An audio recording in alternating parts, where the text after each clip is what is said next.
අපි පාලි මූලාශ්‍ර පිළිබඳව හිතනකොට විශේෂයෙන් මහා නිදාන සූත්‍රය ඒ වගේම සංයුත්ත නිකායේ නිදාන සංයුත්තේ වැනි මූලාශ්‍ර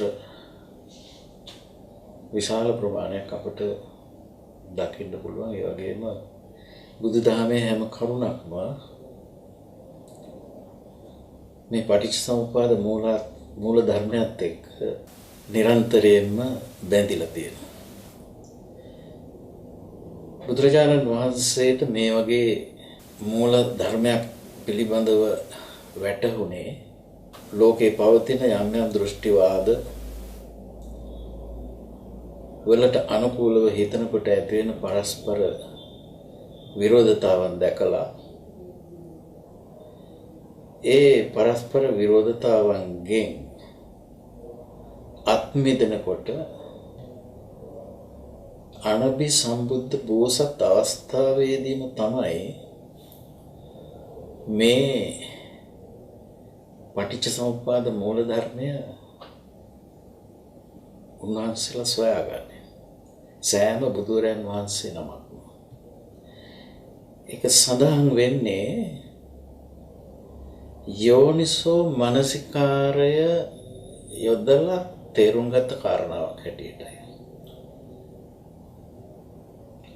යෝනිසෝ මනසිකාරා අහුපඤ්ඤාය අபிසමයෝ කියලා ඒ ප්‍රත්‍ය ධර්මයන් පිළිබඳව යෝනිසෝ මනසිකාරයේ යෙදූ බවයි පෙනෙන්නේ. මෙතනදී බුදු දහම තේරුම් ගන්නකොට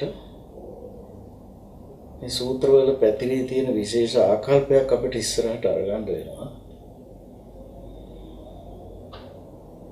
ඒ සූත්‍රවල සඳහන් වෙනවා සංජානාති, අභිජානාති, පරිජානාති කියලා මේ ඥාන අවස්ථා, දැනුම් අවස්ථා තුනක් පිළිබඳව. මේ සංජානාති කියන එකෙන් බොහෝ විට අර්ථවත් කරලා තියෙන්නේ සාමාන්‍ය සරල අපේ ඉන්ද්‍රිය අත්දැකීම් ක්‍රමයට වැටහෙන පිළිවෙල. මේ සංජානන මට්ටමට සීමා වෙලා බුදුදහමේ විශේෂතාව දකින්න බෑ කියන එකයි ධර්මයේ තුල අපට ප්‍රකටවම පෙනෙන ලක්ෂණය. ඒ සංජානාති කියන, ඒ කියන්නේ සාමාන්‍ය සංජානන මට්ටම, සාමාන්‍ය හැඳිනීම් සීමාව සීමා නොවි ඒ ඉක්මවා ස්වයං සිද්ධ වෙනවා විශේෂ නුවණකින් බැලීමක් ගැන. ඒ ස්වභාවය විස්තර කරන වචනය තමයි අභිජානාති කියලා කියන්නේ.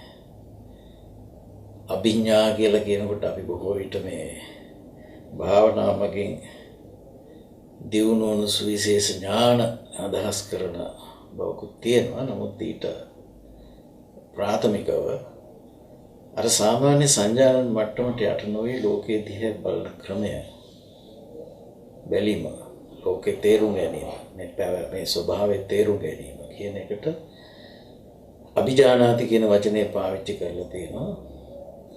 ඒ කියන්නේ එතකොට සාමාන්‍ය සංජානන මට්ටමේ ඉඳලා මේ කාර්ය කරන්න බෑ. මේ අභිජානාති කියන මට්ටම ප්‍රත්‍යඥ කියන මට්ටමට ඇතුළු කරපු එකක් නෙමෙයි. සේක මට්ටමට ඇතුළු කරලා තියෙන කාරණාව. සේක කියලා කියන්නේ මේ දහම් මඟ හික්මන කියන එකයි. මේ හික්මීම ශික්ෂණයට අයත් වූ විශේෂ නුවණින් බැලීම, යෝනිසෝ මනසිකාරයෙන් බැලීම කියන එක අදහස් කරන දෙයමයි. ඒ පිරිපුන් අවස්ථාවට ගියන් පස්සේ තමයි පරිජානාති කියන වචනේ පාවිච්චි කරන්නේ. එතකොට මේ පරිජානාති කියන වචනයෙන් රහතන් වහන්සේගේ පිරිපුන් අවබෝධය අදහස් කරනවා. ඉතින් එතකොට අපිට මේ පටිච්චසමුප්පාද වගේ මූල ධර්මයක් බුදුහාමුදුරන් වහන්සේ දේශනා කරන්නේ අර සාමාන්‍ය සංජානන මට්ටමින් මිදිලා විශේෂ නුවණකින් ලෝකෙ දිහා බලන්න අපට කරන පෙළඹීමක් හැටියට. සාමාන්‍යයෙන් බුදුහාමුදුරන් වහන්සේ මෙන්න මෙහෙම දෙයක් දේශනා කරනවා. අපි ලෝකය කියලා දන්නේ මොකක්ද කියන එක ගැන පළමුව. අප තුළ මැවෙන ලෝකය කුමක්ද කියන එක. දැන් අපි බොහෝ වෙලාවල් වලට ලෝක පඤ්ඤාත්තිය, ලෝක වෝහාරය, ලෝක පඤ්ඤාත්තිය කියන එක ගැන කතා කරනකොට සමිද්දී කියන හාමුදුරුවෝ ලෝකේ කියලා ස්වාමීනි කතා කරනවා. ඒ ලෝකේ කියලා කිව්වට ලෝක පඤ්ඤාත්තිය කියවට ඒක කොහොමනකින්ද වෙන්නේ කියලා බුදුහාමුදුරන් වහන්සේගෙන් විමසනවා. එතකොට බුදුරජාණන් වහන්සේ සඳහන් කරනවා ඇස ඇත, අත්තිචක්කු අත්ති රූපය ඇත. ඒ වගේම අත්තිචක්කු විඥානය ඇත. අත්තිචක්කු විඥාතබ්බා ධම්මා. චක්කු විඥාණයෙන් අපි දැනගන්නා ස්වභාවය ඇත කියන මේ මට්ටම යම් තැනකද අත්ති තත්ත ලෝකවා ලෝක පඤ්ඤාත්තිවා එතන ලෝකය හෝ ලෝක පඤ්ඤාත්තිය ඇත කියන මේ කාරණයම ඇස පිළිබඳව කී වාසේම ආයතන 6ටම අදාළව බුදුරජාණන් වහන්සේ දේශනා කරන්නේ. එතකොට මේ අපි තේරුම් ගන්න ඕන මේ පටිච්චසමුප්පාදයේ ධර්ම න්‍යායයේදී අපි විමසා බලන්නේ මේ බාහිර වාස්තවික ලෝකය පිළිබඳව නෙමෙයි කියන එක. බුදුරජාණන් වහන්සේ තෝමනා කළේ දුක පැහැදිලි කරන්නයි. දුකේ සමුදය පැහැදිලි කරන්නයි. එය නිරුද්ධ වෙන දෙයක් බව පැහැදිලි කරලා නිරුද්ධ කිරීමට ප්‍රතිපදාවක් දේශනා කිරීමයි බුදු කෙනෙක් ලෝ පහළ වෙන්නේ ඒ අවබෝධය විවිධීමක් හැටියටයි. එතකොට අපි බාහිර වාස්තවික දේවල් වලට ආරෝපණය කරගෙන මේ ධර්ම විවරණයේ තියෙන මූලික ප්‍රායෝගික අර්ථයට හානික් පමුණවා ගන්න ඕනේ. ඒ නිසා බුදුරජාණන් වහන්සේ දකින දේ තමයි මේ ලෝකයේ සමුදය සිදු වෙන්නේ චස්සු ලෝක සමුප්පන්නෝ. මේ 6 ආකාරයකින් මේ ලෝකය ආයතන 6හි මේ ලෝකයේ උපදිනවා කියලා. ආයතන 6හි චසු කුබ්බති සන්තවං. එතකොට මේ ආයතන 6 කෙරෙහි තමයි අපි සන්තවේ පවත්වන්නේ, සම්බන්ධතාව පවත්වන්නේ. ඡන්දමේ උපාදාය මේ සයදරුන් ස්වභාවයෙන්ම අපි අල්ලගෙන මේ චසු ලෝකා ලෝකෝ විහඤ්ඤති කියලා මේ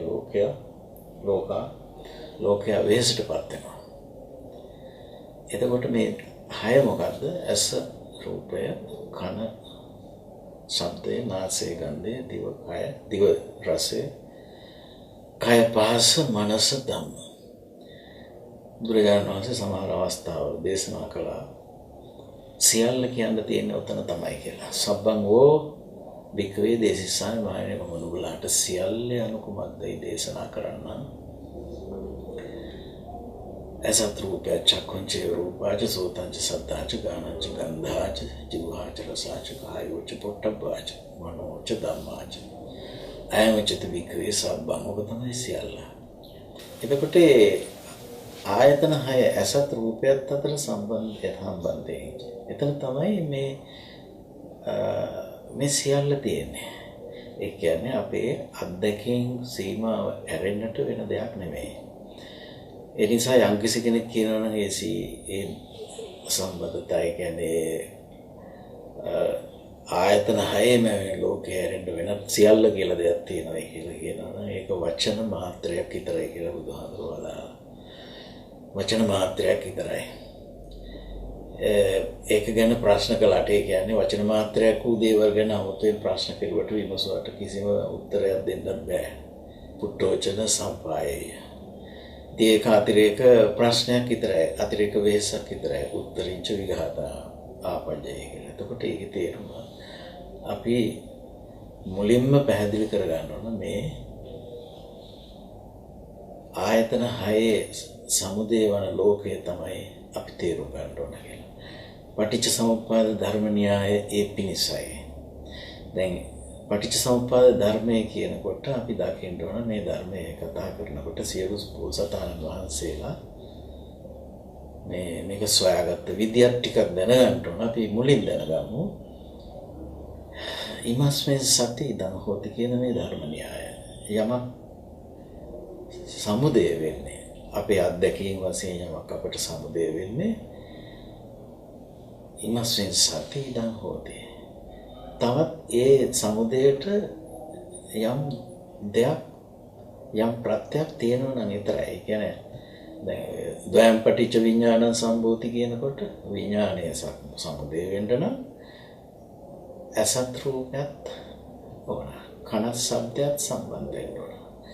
එතකොට තමයි සමුදය වෙන්නේ. මේ සමුදය කියන එකෙන් අදහස් කරන්නේ කලින් තිබුණා කියන අදහස නෙමෙයි. සමුදය වුණා මේ මොහොතේ පච්චුප්පන්නව සමුදය වුණා. මොකද අතීතය සහ අනාගතය කියන දෙකට බැඳිලා නෙමෙයි පටිච්චසමුප්පාදය බුදුරජාණන් වහන්සේලා ඉදිරිපත් කරලා තියෙන්නේ. එතකොට මේ ඉන්ද්‍රිය 6ටම ඔය කියපු ආකාරයට තේරුම් අරගන්න ඕන. දැන් ඔය කාරණාව ඊට වඩා තවත් ටිකක් පැහැදිලිවම වචනෙන් කිය වෙන තැනක් තමයි කච්චායන බද්දේකරත් සූත්‍රයේදී භික්ෂුන් වහන්සේලා කච්චායන මහරහතන් වහන්සේගෙන් විමසනවා මේ බද්දේකරත් ගාථාවලින් කියවන පණිවිඩය ගැන. ඒක ගැන කියවෙනකොට මේ අතීතයේ අදින් ඇද ගන්නත් එපා, අනාගතයේ බලාපොරොත්තු වෙන්නත් එපා, පච්චුප්පන්නේහි ඉඳේ කියලා කියනකොට පච්චුප්පන්න මේ මොහොතේ පච්චුප්පන්න කියන එතකොට වර්තමානයේ කියන වචනේ පාවිච්චි කළත් ඒක වර්තමාන කියන අර්ථයට වඩා මේ මොහොතේ සමුදය වුණු කියන අර්ථයක් තියෙන්නේ. අන්න ඒ ධර්මතාව දැනගන්න කියන එක තමයි එහි තියෙන්නේ. එතකොට ඇස ගැන කතා කරේ නෑ, රූප ගැන කතා කරේ මේ විදියටයි. යංච ආවසෝ චක්කුම් යේච රූපා උභයමේතම් පච්චුප්පන්නා කියලා. ඒ කියන්නේ ඇස සමුදය වුණා නම් ඇස යමක් ඇසවන්නේද රූපවන්නේද? ඒ කියන්නේ රූපේට වන්නේ කියන්නේ ඇසට වර්ණ නිමිත්තක් වන්නේ යමක්ද? ඒ සියල්ල ඒවා උභයමේතම් ඒ දෙකම පච්චුප්පන්නා. එතකොට මේ මොහොතේ ප්‍රත්‍යයෙන් සමුදය වෙච්ච එකක් කියන එකයි. අන්න ඒ දේ තමයි නිරෝධයට ලක් වෙන්නේ. මෙන්න මේ ධර්මතාව පැහැදිලි කරන්න තමයි මේ බුදුරජාණන් වහන්සේලා මහන්සි වෙන්නේ. මේක තමයි අර විශේෂ මොණිකින් අපි අල්ල ගන්න ඕන කරන සත්‍යය මූලික වශයෙන්. ඒ වගේම දැන් ඉමස් උපාදා ඉදං උප්පජ්ජති. මේ උපන් කාලේ මේද උපදී. මේ ඉපදීමෙන් මේද උපදී. එතකොට ඒක මේ මොහොතේ. ඉමස්සින් අසති ඉදං නොහොති මේ නොපවත්නා මෙය නොඋපදීද. මේද නොඋපදීද. ඉමස්සින් අසති මෙය නැති කාලේ මේද නැත. ඉමස්ස නිරෝධා ඉදන් නිරුද්ධති. මේ නිරුද්ධ වීමෙන් මේද නිරුද්ධ වේ. එතකොට ඒ කියන්නේ සාපේක්ෂව මිසක් සමුදය වෙන්නේ හුදකලාව ඇසට දැකීමේ කෘත්‍ය කරන්න බෑ. ඇසක් වන්නේ දැකීමේ කෘත්‍ය සිදු වෙනකොටයි. චක්කු විඥානයක් පහළ වෙන්නේ ඇස වෙන්කොට ගැනීමත් රූපේ වෙන්කොට ගැනීමත් සිදුවීමත් එකමයි. සෝත විඥානය පහළ වෙන්නේ කන වෙන්කොට ගැනීමත් ශබ්දය වෙන්කොට ගැනීමත් කියන එක දෙක එකට සමුදය වෙනකොටමයි. මෙන්න මේ ප්‍රත්‍යুৎපන්නය තමයි තේරුම් ගන්න ඕනේ. මොකද අපේ බුදුරජාණන් වහන්සේ හැමතිස්සෙම පටිච්චසමුප්පාදයේ දේශනා කරන සූත්‍රවලදී දේශනා කරලා තියෙන විශේෂ දෙයක් තියෙනවා. පුබ්බන්තං පටිදාවේ යාති කියලා මේ සාමාන්‍යයෙන් මේ පැවැත්ම මේ මොහොතේ සමුදය වෙමින් වෙන පැවැත්ම දන්නේ නැති අය දිගින් දිගට දකින්නේ අඛණ්ඩව යමක් තියනවා කියන අදහසින්. දැන් ඒක හරියට කොයි වගේද කියනවනම් විදුලි බුබුලක් දැල්වලා තියෙනකොට තප්පරයකට 50 වාරයක් දැල් වෙනවා 50 වාරයක් නිවෙනවා. නමුත් අපි දකින්නේ අඛණ්ඩව දැල් වෙන ආලෝකයක්. මොකද අපිට ඒකේ නිවීම පැත්ත පේන්නේ නැහැ. අපි දැල්වීම අල්ලගෙන අඛණ්ඩ ආලෝකයක් අත්දකිනවා. එතකොට දැන් අන්න ඒ වගේ අපි අප තුළ පහළ වෙන මේ ඉන්ද්‍රිය අත්දැකීම් පහළ වෙනවා කියන්නේ සිත් පහළ වෙනවා කියන එක. ඉන්ද්‍රිය අත්දැකීමක් අපට ලැබෙනවා කියන්නේ සිතක් පහළ වෙනවා කියන එක. සිතක් පහළ වුණේ නැත්නම් අපි ඉන්න බවවත් අපි දන්නේ නැහැ. දැන් අපි සාමාන්‍යයෙන් නිද්‍රාවටපත් වෙන අවස්ථාවේදී අපි දන්නේ නැහැ. සිතවිලි වැඩ කරන්න පටන් ගන්නවා කියන්නේ අවදි වෙච්ච වෙලාව. එතකොට එතන ඉඳන් අපිට හිතෙනවා ආයෙ නිින්දට යනකම්ම දිගටම ඉන්නවා නේද මම කියලා.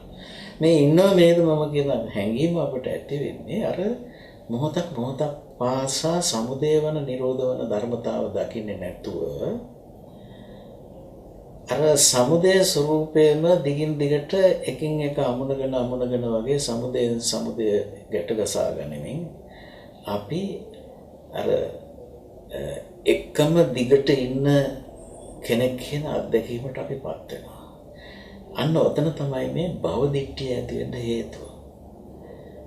භව කියලා කියන්නේ පැවැත්ම. පැවැත්මක් පිළිබඳ හැඟීමක් අපි අරන් තියෙන්නේ සමුදය නිරෝධය නොදැක ඇයි අන්න අර අනවබෝධය නිසා. එතකොට මේ කාරණාව අපි බණ අහලා ධර්මයේ දැනගෙන ඊට පස්සේ අපේ අත්දැකීම් විමසමින් අපේ ජීවිතයට පුහුණු කරලා තමයි යම් දවසක යම් විදිහක මේ චිත්ත නිරෝධය ප්‍රත්‍යක්ෂ කරන්න. ඒක භාවනාමය ක්‍රියාමාර්ගයක්.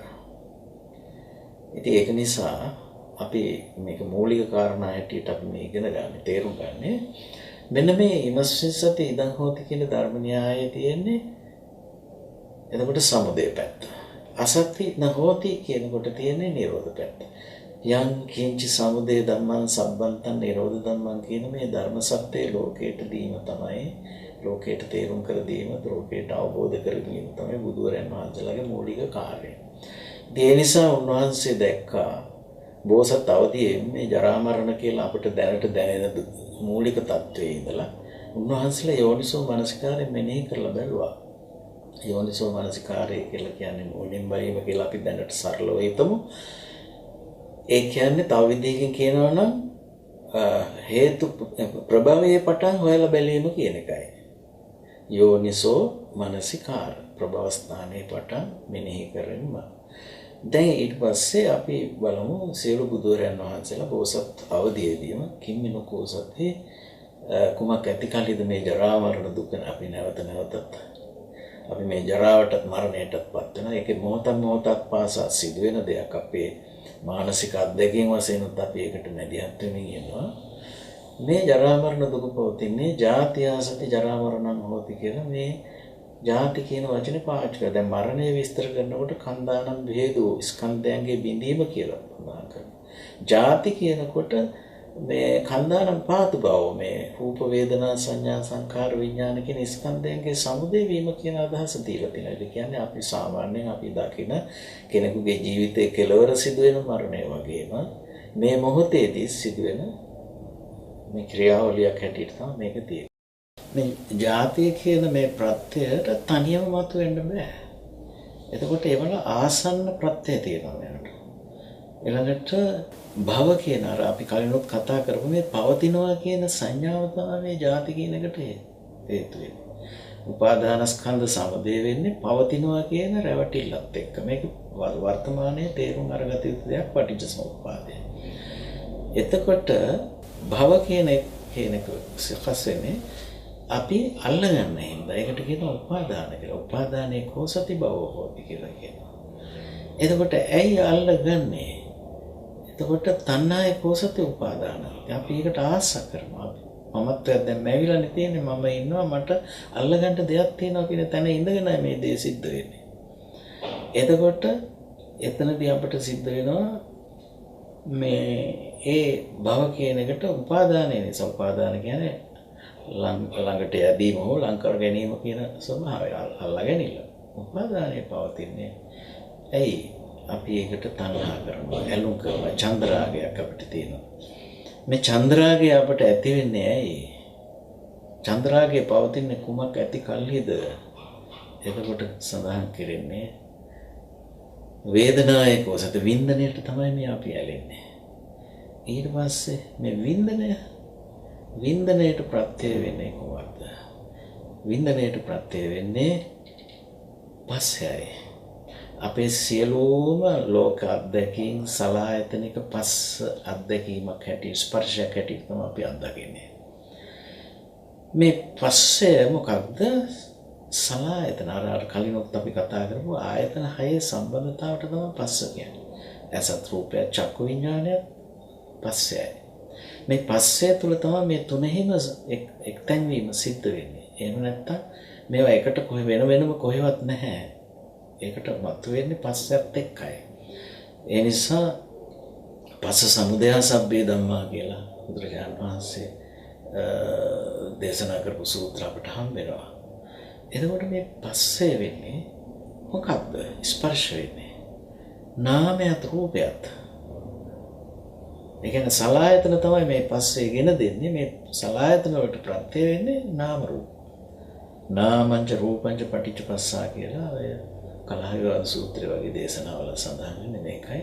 නාම කියලා කිව්වේ වින්දන සංඥා චේතනා ස්පර්ශ මනසිකාර කියන මේ ක්‍රියාකාරීත්වය අරමුණු ලැබෙනකොට. ස්පර්ශයයි මනසිකාරයයි පසුබිමේ වැඩ කරනවා. නමුත් අපට වින්දනයෙන් තමයි අහුවෙන්නේ යමක්. ඒ අනුව යමක් විඳිනවද? විඳින දේ තමයි අපි හඳුනගන්නේ. විඳින දේ හඳුන ගන්නවා සංකල්පනාම. ඔන්න ඔයකට තමයි වේදනා සංඥා චේතනා. ඔය අර ස්කන්ධ වලට ලක් වෙන්නේ ඕකම තමයි. වේදනා ස්කන්ධය වෙනවා, සංඥා ස්කන්ධය වෙනවා හඳුනා ගැනීම.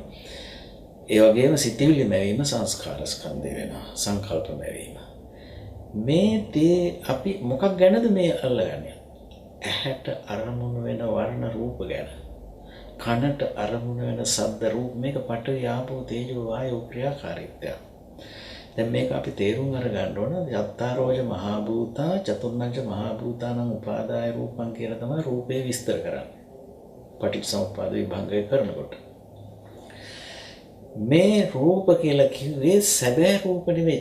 අපි බාහිර ලෝකයේ තියෙන නොයෙක් රූප ධර්ම තියෙනවා. වර්ණ වශයෙන්, ශබ්ද වශයෙන් අපිට අරමුණු වෙනවා. නමුත් ඒවා පිළිබඳව අපට ඇති වෙන්නේ නියම රූප වශයෙන් නෙමෙයි, රූප සංඥා. අපි ඇහෙන් දකින්නේ රූපේ නෙමෙයි, රූප සංඥාවයි. අපි කනින් අහන්නේ රූපේ නෙමෙයි, ශබ්ද සංඥාවක්.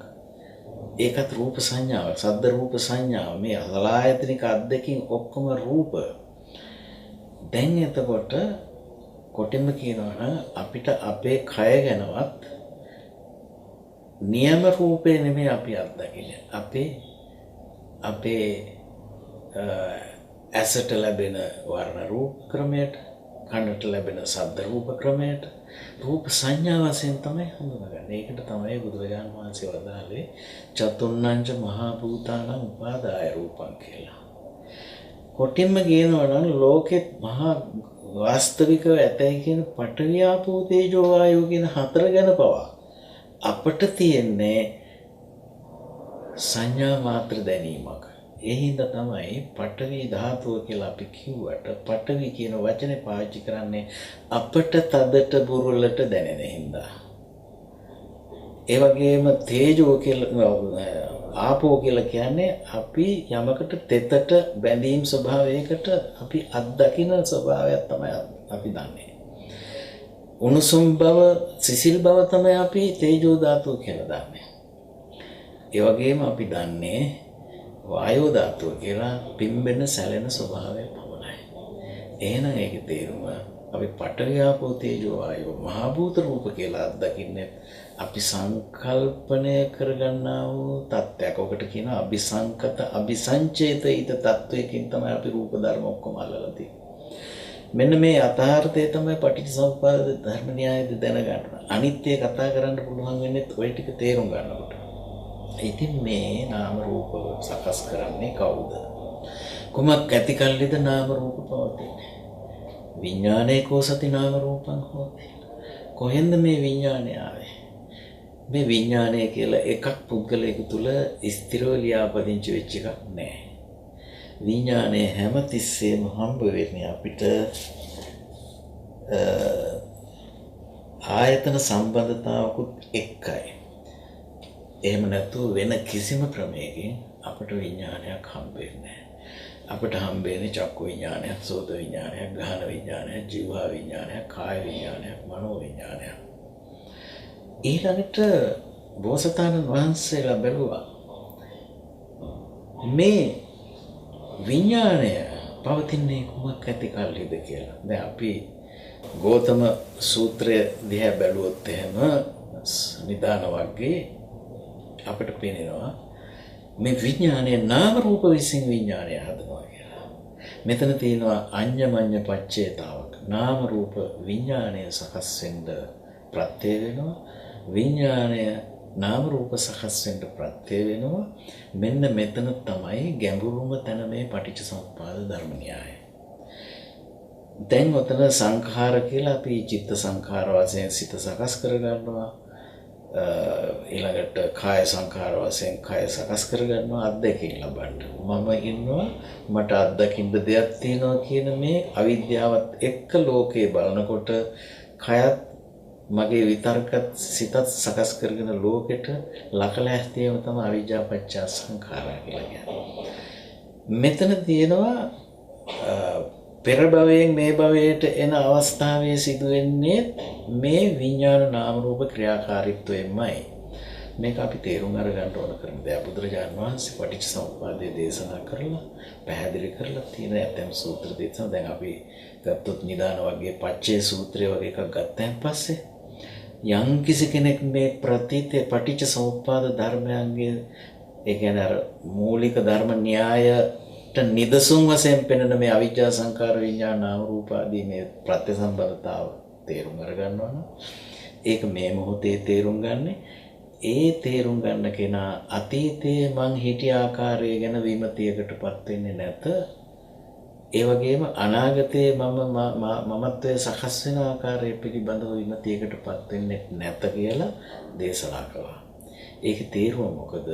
මේ මොහොත තේරුම් ගන්නවා නම් පටිච්චසමුප්පාද ධර්ම න්‍යායයේ ක්‍රියාකාරීත්වය අපි මේ ටිකමයි අතීතයේ වුණෙත් මතු සිදු වෙනවා නම් අනාගතයේ වන්නේත් මේ ටිකමයි කියන තැනට එනවා. ඔය බුදුරජාණන් වහන්සේගෙන් එක්තරා පුද්ගලයෙක් හේමක කියලා මානවකෙක් බාවරී කියන බ්‍රාහ්මණයාගේ ශිෂ්‍යයෙක් ඉතින් ලස්සන ප්‍රශ්නයක් ඇහුවා දවසක්. මොකද්ද මේ ප්‍රශ්නේ? ස්වාමීනි මම මේ බුදු සසුන ගැන මම දන්නේ නැහැ. මේක දැනගන්න කලින් මම යම් කිසි කෙනෙකුගෙන් ධර්මය ඇහුවා නම් ඒ හැම කෙනෙක්ම මට කියලා දීලා තිබුණේ අතීතයේ වෙච්ච දෙයක් ගැන. ඉච්ඡාසි මෙසේ විය කියපු කතා. අනික් කාරණේ ඉති භවිස්සති අනාගතේ වන්නේ කියපු කතා තමයි මට කියලා තියෙන්නේ. ඉතින් මෙසේ විය මෙසේ වන්නේ කියන කතා වලින් නම් මට ඇති වැඩක් නැහැ කියලා මේ මගේ සිත ඒවට බැඳෙන්නේ නැහැ. මොකද අතීතයේ මෙසේ විය අනාගතයේ මෙසේ වන්නේ කියන ඒවා මගේ පරිවිතර්ක වැඩෙන එක විතර වෙන්නේ. සබ්බන්තං තක්කවඩ නම් කියලා කියනවා. එතකොට නාහං තත් අබිරමෙන් ඒවට ගැන මම කැමති නැහැ. ඒ නිසා බුදුරජාණන් වහන්සේගෙන් අහනවා ස්වාමීනි මට ධර්මයක් දේශනා කරන්න යමක් දැනගෙන සිහියෙන් කටයුතු කරලා මේ ලෝකේ තෘෂ්ණාව නැති කරන්න. යං විදිත්වා සතෝ චරං තරේ ලෝකේ විසක්තිකං කියලා. මේ ලෝකේ විසක්තිකා නැමැති තෘෂ්ණාව තරණය කිරීමට යමක් දැනගෙන සිහියෙන් යුක්තව කටයුතු කර යුතු නම් අන්න එබඳු දහමක් මට කියන්න. ඊටාම මේ බුද්ධිමත්ම ඉල්ලීමක්.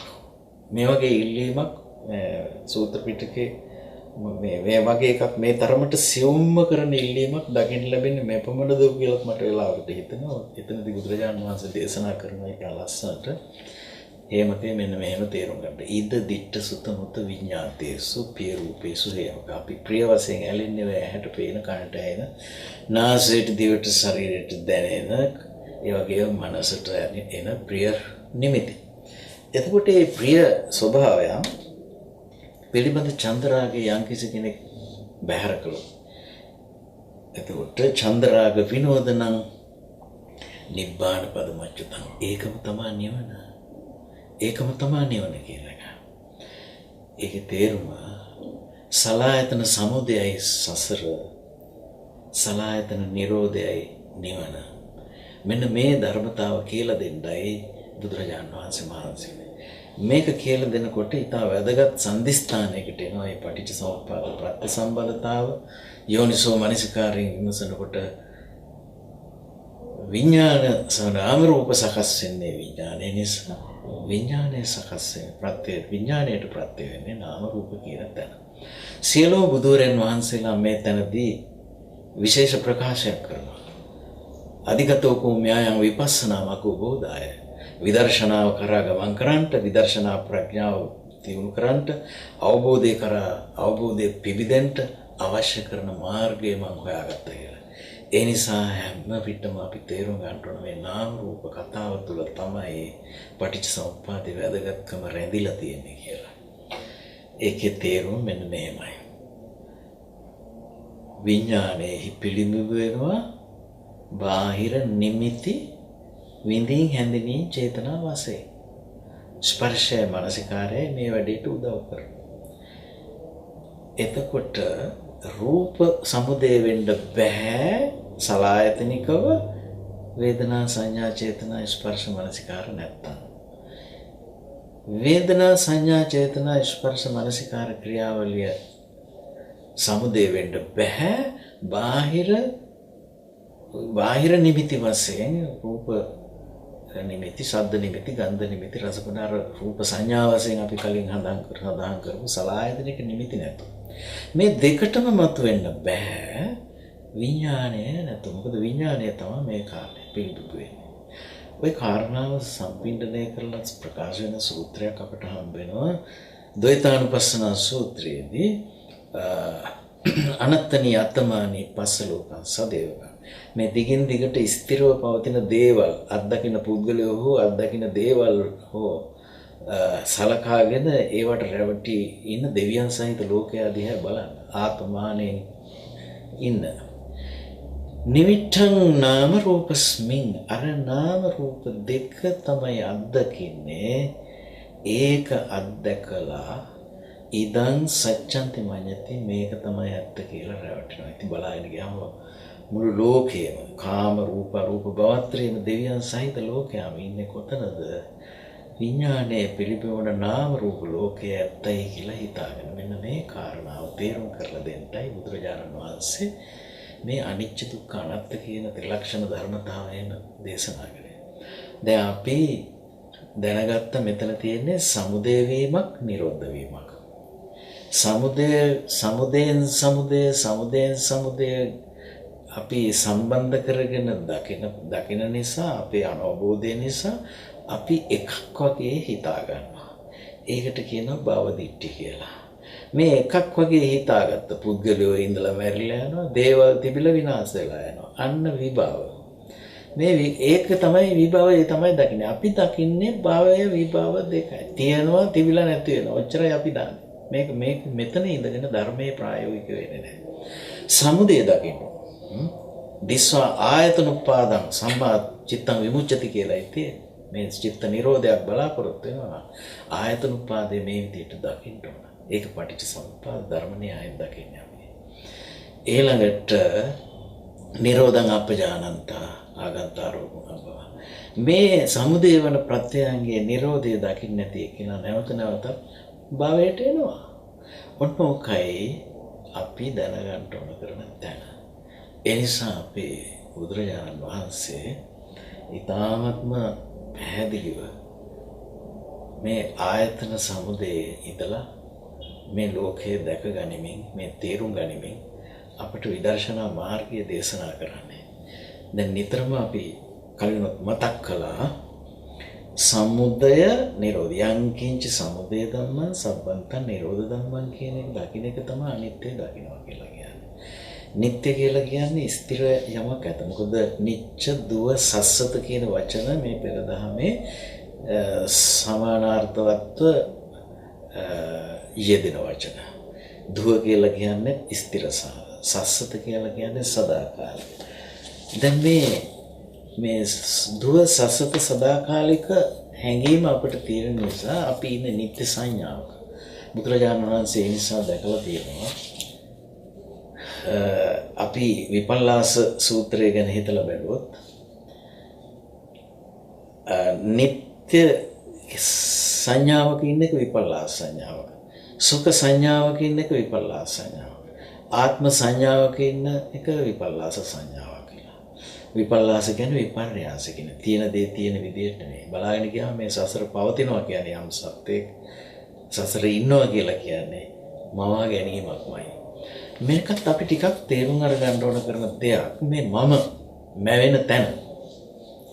අපේ ආනන්ද ස්වාමීන් වහන්සේ බුදුරජාණන් වහන්සේගේ අග්‍ර උපස්ථායකයන් වහන්සේ දවසක් භික්ෂුන් වහන්සේලා අමතලා ඉතාම ලස්සනට පුංචි බණ දේශනාවක් කරනවා. ඒ බණ දේශනාව කරන්නේ ආනන්ද හාමුදුරුවෝ නවකෙක් හැටියට මේ සසුනට නවකෙක් ඉන්න කාලේ මන්තානිපුත්ත පුන්නහාමුදුරුවෝ වහන්සේට හැමතිස්සෙම කළා කියන උපකාරයක්, අනුශාසනයක්. ඒක භික්ෂුන් වහන්සේලාට මතක් කරලා දෙනවා. ඒ මතක් කරලා දෙනකොට උන්වහන්සේ සඳහන් කරන්නේ මන්තානිපුත්ත හාමුදුරුවෝ කියලා දුන්න විදියටම. උපාදාය කෝ ආනන්ද අස්මීති හෝති නෝ අනුපාදාය. ඔබ තමයි තේමාව පාඩේ. අල්ලගත්තොත් උපාදානය කරගත් ගැනීම උඩ තමයි මම වෙමි යන්න වෙන්නේ. කිසිම දෙයක් අල්ලගත්තේ නැත්නම් මම වෙමි යන්නක් නැහැ. ඒ කියන්නේ එතකොට අපිට පැහැදිලි මම වෙමි යන්න මොහොතින් මොහොත අපේ අත්දැකීම් ලෝකයක් එක්ක මැවෙන දෙයක් මිසක් දිගින් දිගට නිශ්චිතව පවතින දෙයක් නෙමෙයි කියන එක. ඒ තැනදී මොකක් අල්ලගත්තොත්ද කියන ප්‍රශ්නේ ඊළඟට සාකච්ඡා කරනවා. ඔන්න ඔහොම දේශනා කරනවා මෙහෙම. රූපං උපාදාය අස්මීති හෝති නෝ අනුපාදාය. රූපය අල්ලගෙන. දැන් මොනවද අපි අල්ලන රූප අපි කලින් කතා කළා.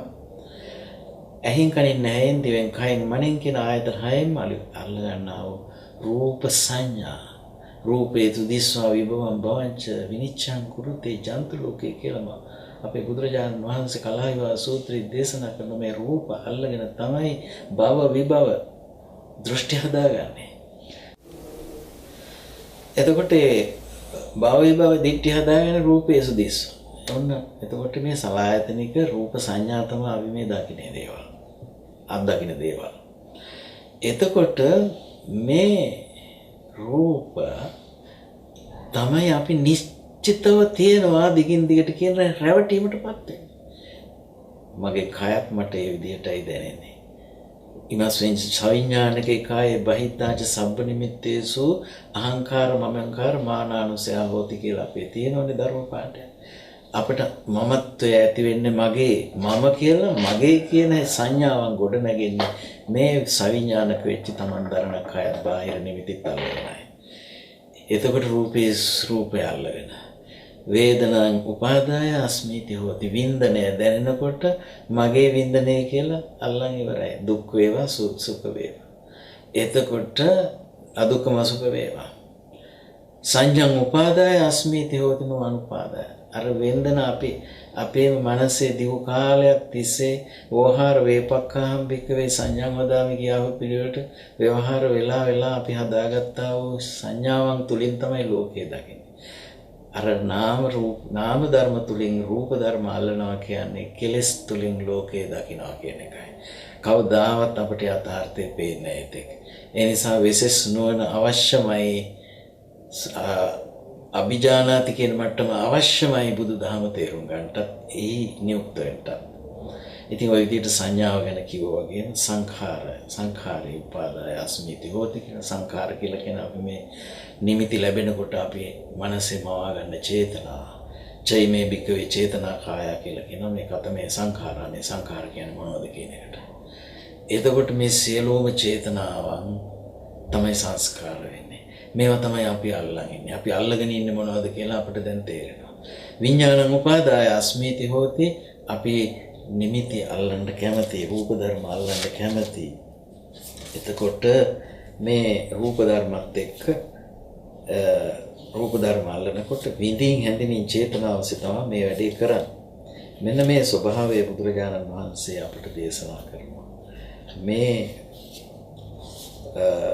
එතකොට ආනන්ද හාමුදුරුවෝ මේ කාරණේ අහලා මන්තානි පුත්ත හාමුදුරුවන්ගෙන් ඊට පස්සේ එසේ සකස් කරගන්නා වූ රූපය නිට්ටයද අනිත්‍යද කියලා ඊළඟට අහන්නේ. එතකොට පැහැදිලි දැන් මේ මනසේ මැවුණු සංකල්පීය රූප සංඥාවක් අනිත්‍යයිනේ ස්ථිරව පවතින්නේ. යදනිච්ඡන් තන් දුක්ඛං වා සුඛං වා. යමක් අනිත්‍ය නම් එය සැපද දුකද කියලා ඊළඟට බලනවා. එතකොට දුකයිනේ කියන එක පැහැදිලි වෙනවා. යමක් අනිත්‍ය නම් දුක්සහගත නම් මගේ මම වෙමි මාගේ ආත්මය කියන්න වටිනවද කියලා විමසනවා. එතකොට එසේ සලකන්න බෑ කියන එක පේනවා. යම් කිසි කෙනෙක් මේ ටික දකිනවා නම් අන්න එතන තමයි අර ඒවම් පස්සම් අවසු සුතව ආර්ය ශ්‍රාවකෝ. එසේ දකින්නා වූ ශ්‍රුතවත් ආර්ය ශ්‍රාවකයා. ශ්‍රුතවත් ආර්ය ශ්‍රාවකෙකුගේ අවබෝධය ප්‍රඥාව විශේෂ නුවණ තමයි අපි මේ පැහැදිලි කරගෙන තියෙන බලාගෙන ගියා. එසේ දකින්නා වූ ශ්‍රුතවත් ආර්ය ශ්‍රාවකයා අන්න රූපස්මින් නිබ්බින්දති. ඒ කියන්නේ ප්‍රඥාවෙන් යුක්ත නිසා කලින් තිබුණු උනන්දුව බාහිර ලෝකයේ තියෙන රූප සංඥාවන් අල්ලන්න දැන් නැහැ. නිබ්බින්දං විරජ්‍යති. ඒ උද්‍යෝගේ උනන්දුව මැල්මේ නැති වෙනකොට මොකද වෙන්නේ? ඒ පිළිබඳ තියෙන තෘෂ්ණාව ක්‍රමක්‍රමයෙන් මැකිලා යනවා. විරාග විමුච්ඡති. මැකිලා මිදෙනවා. විමුක්තස්මි විමුක්තමිති ඥානං හොති. එසේ මිදුනාම මිදුනයි කියලා දැනගන්නවා. මෙන්න මේ විදිහේ දෙයක් තමයි අපේ මේ ධර්ම මාර්ගයේ තියෙන. ඔය කියන රූපය ගැන කිව්වා වගේම වින්දන ගැන, සංඥා ගැන, සංඛාර ගැන. ඒ වගේම විඥාන ක්‍රියාකාරීත්වය ගැනත්.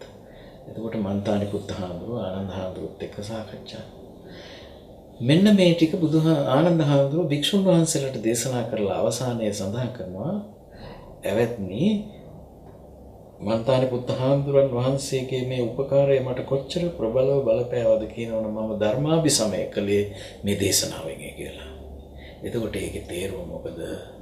උන්වහන්සේගේ සෝතාපට්ටි ඵල සාක්ෂාත්කරණය සිද්ධ වුණේ මේ මානසිකාර්ය, මේ ප්‍රඥාව තමන්ගේ ජීවිතේ ස්ථාවර වීමක් හැටියටයි. යං කිංච සමුදය ධම්මං සම්බන්තං නිරෝධ ධම්මං. එතකොට නිරෝධය ගැනයි මේ කතා කරන්නේ. එතකොට සමුදය නිරෝධ ක්‍රියාවලියක් තමයි මේ ලෝකය. අනිත්‍යතාව කියන්නේ ඒකයි. එහෙම නැතුව සමහර විට අනිත්‍යතාව කියන එක වෙන වෙන ආකාරවලට තේරුම් කරන අවස්ථාවක් මේ අපේ සමාජයේ දකින්න තියෙනවා. නිතරම අපි දකින්න ඕන කරන්නේ සමුදය. මොකද දැන් මේ බුදුරජාණන් වහන්සේ එක්තරා අවස්ථාවක ලයිට් එළිය අපි ගැන කතා කරනකොට 50 වාරයක් නිවෙනවා, 50 වාරයක් දැල් වෙනවා.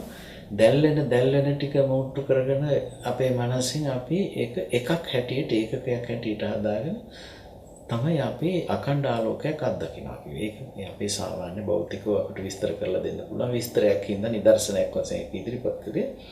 ඒ වගේම තමයි අර සමුදය මේ ස්පර්ශය කියන එක තමයි අපිට ලෝකේ අල්ලලා දෙන්නේ. පස්ස සමුදය සබ්බේ ධම්මා කියලානේ බුදුහාමුදුරන් වහන්සේ වදාළේ.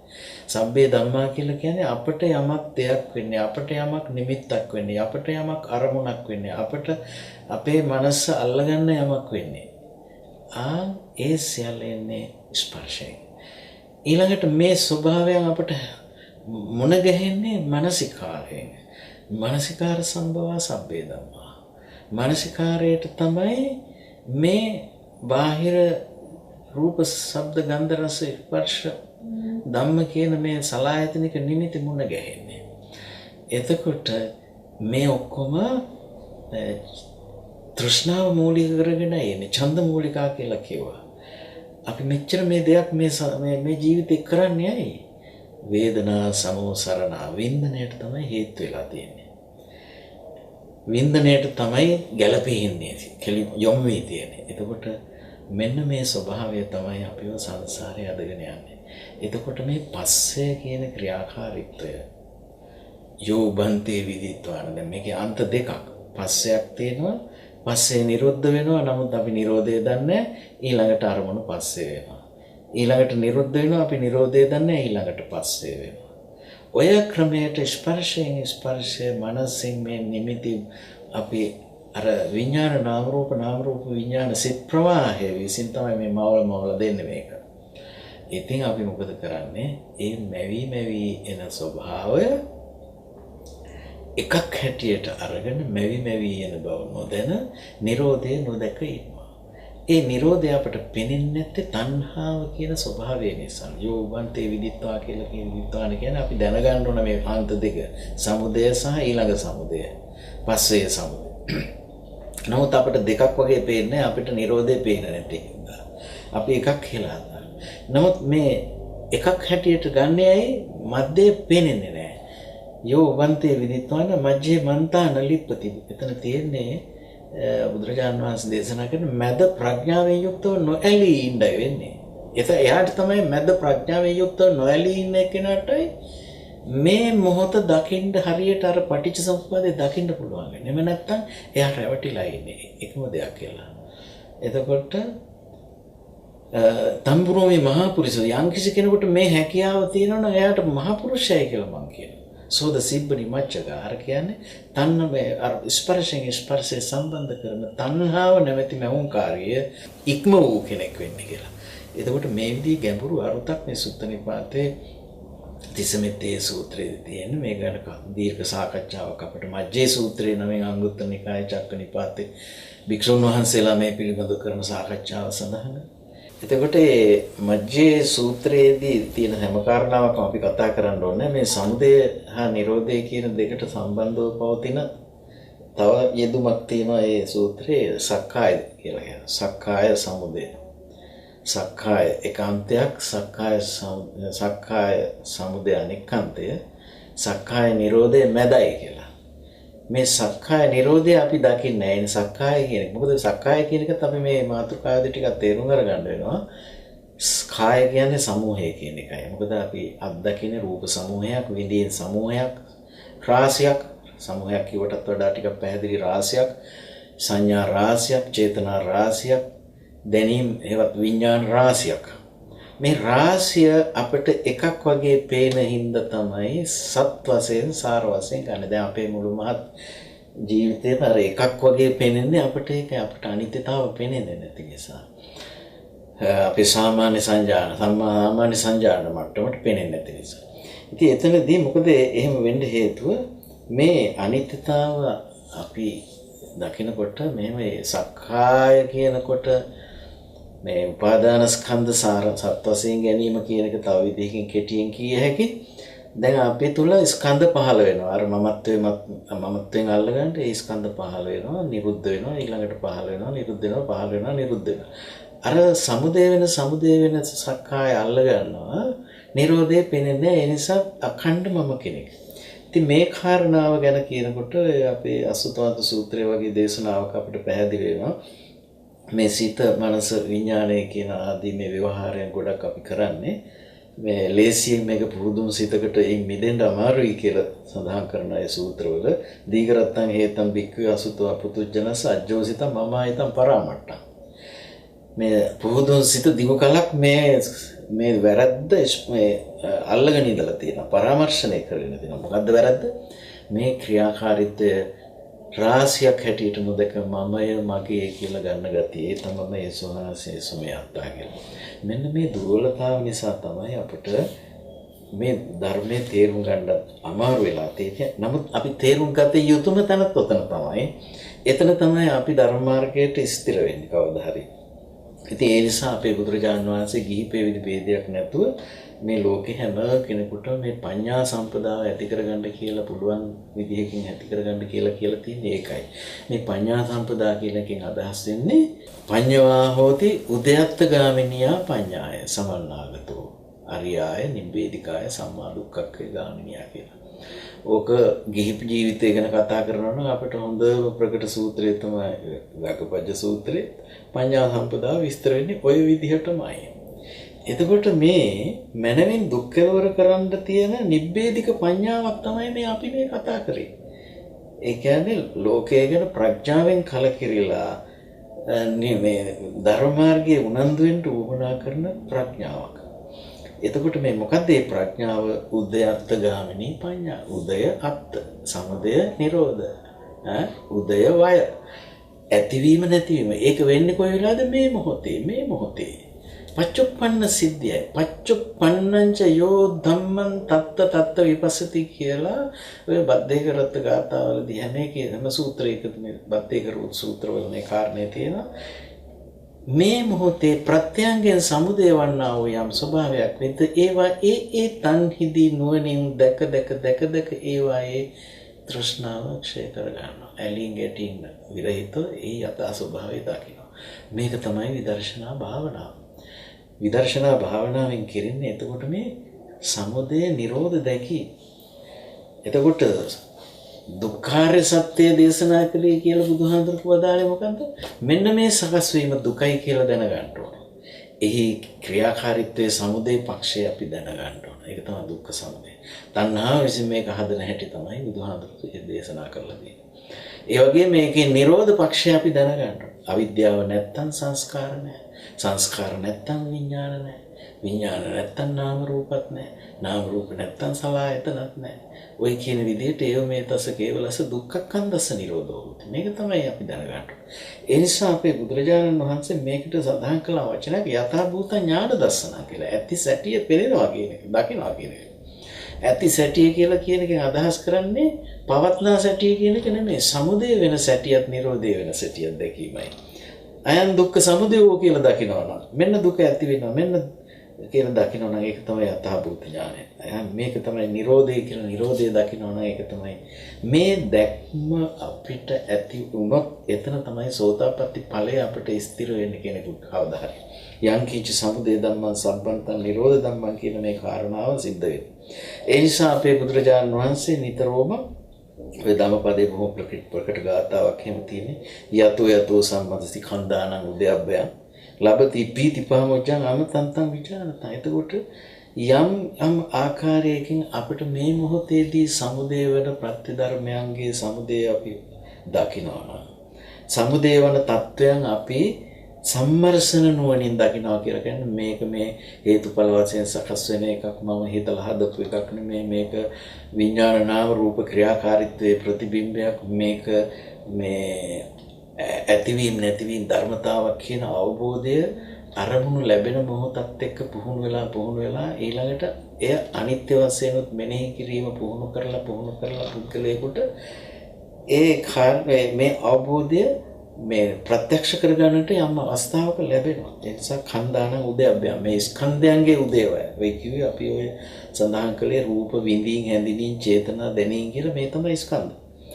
ඒ ප්‍රීතිය ඇති වෙන දෙයක්, ප්‍රමෝදය ඇති වෙනකම්. ඒ ප්‍රීති ප්‍රමෝදය ලබති පීති පාමොජ්ජං අමතන්තං විජානත. ඒ පුද්ගලයා අමෘතය දැනගන්නවා. ඒ කියන්නේ නිර්වාණය සාක්ෂාත් කරනවා. ඉතින් ඒ නිසා අපි නිතරම මේ හැම දෙයකම අපේ බුදුරජාණන් වහන්සේ වදාළේ සමුදයයි, නිරෝධයයි, අස්සාදයයි, ආදීනවයයි, නිස්සරණයයි දැනගන්න කියලා. අපි ඒ නිසා බලමු ඔය සතිපට්ඨානය කියලා කියන්නේ සතර සතිපට්ඨානය කියන්නේ කාය වේදනා චිත්ත ධම්ම කියලා කියන්නේ මේ පටිච්චසමුප්පාද දැක්මත් එක්ක තමයි මේවා අපිට තේරෙන්නේ. කාය කියනකොට අපේ රූප ධර්මයන්ගේ සම්බන්ධතාව පිළිබඳ පැත්ත. වේදනා කියනකොට විඳීම් පැත්ත. ඊට පස්සේ චිත්ත කියනකොට අපේ සිතවිලි ක්‍රියාකාරීත්වයේ පැත්ත. ඊට පස්සේ ධම්මානුපස්සනා කියනකොට අපි ඔය සිතවිලි වල ස්වභාවයේ හැටියට අපි මවා ගන්නා වූ සංකල්ප ගැන. කියන්නේ අපි මවා ගන්න කෙලෙස් ස්වභාව ගැන. දැන් ඒ නිසා මේ රූපස්කන්ධය පණවන්නේ කොහොමද? මේ සතර මහා භූතයෙන් තමයි අපි රූපස්කන්ධය පණවන්නේ. අපි මුලින්ම කතා කළා. නමුත් ඒ උපාදාය රූප චතුන්නංච මහා භූතං උපාදාය රූප.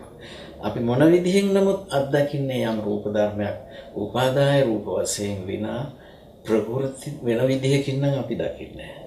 මේ රූප වේදනා සංඥා සංඛාර විඥාන කියන ඒවා එතකොට අපේ එදිනදා ජීවිතයේ රූප ශබ්ද ආදී අත්දැකීම් ලැබෙමින් අප තුළ මැවෙන අත්දැකීම් ලෝකයකට තමයි පංචස්කන්ධය පංච උපාදානස්කන්ධය. එතකොට මේ රූපස්කන්ධය සකස් වෙනවා කියලා කියන්නේ එතනදී අර රූප ධර්ම අර සතර මහා භූත රූප ඒ වගේ උපාදාය රූප සම්බන්ධතාවය. එතකොට රූපස්කන්ධය පැනවෙන්නේ එතනින්. ඊළඟට එතකොට සතර මහා භූත රූප තමයි රූපස්කන්ධයේ පැනවීමට වේදනාවේ පැනවීමට ප්‍රත්‍ය වෙන්නේ ස්පර්ශය. සලආයතනික ස්පර්ශය කියලා කියමු කෙටියෙන්. ආයතන හයේ අපි අත්දැකීම් ලබන කොටගෙන අරමුණු ස්පර්ශ කිරීමයි. ඒ අරමුණු ස්පර්ශ කිරීමම තමයි සංඥාවේ සමුදය. සංඥා ස්කන්ධයේ සමුදයට සංස්කාර ස්කන්ධයේ සමුදයට මුල වෙන්නේ. එතකොට අර විඥාන ස්කන්ධය පනවන්න මුල් වෙන්නේ නාම රූප. එතකොට අපි මෙතන නාම රූප වශයෙන් දැක්කේ විඥානය පිළිබිඹු වෙන නාම රූප. මේ නිවන කියලා කියන්නේ නාම රූප නිරෝධයමයි නිවන. ඉතින් ඒ උදෙසා තමයි අපි මේ කාරණාව තේරුම් ගන්න ඕන. අනිත්‍ය භාවයට යන්නේ ඔය රූපයි, වේදනායි, සංඥායි, සංඛාරයි, විඥානයි. එතකොට මේ අනිච්ච කියන එකෙන් අදහස් කරන්නේ මෙතන ක්ෂය වී යාම කියන එක. දැන් මහා පටිසම්භිදා මග්ගය අරගත්තාන් පස්සේ අනිච්චං khයට්ඨේන කියලා මේ අනිච්ච කියන ක්ෂය වී යනවා. මොකද අර සමුදය වූ ධර්ම නිරෝධ වෙනවා කියන එකයි.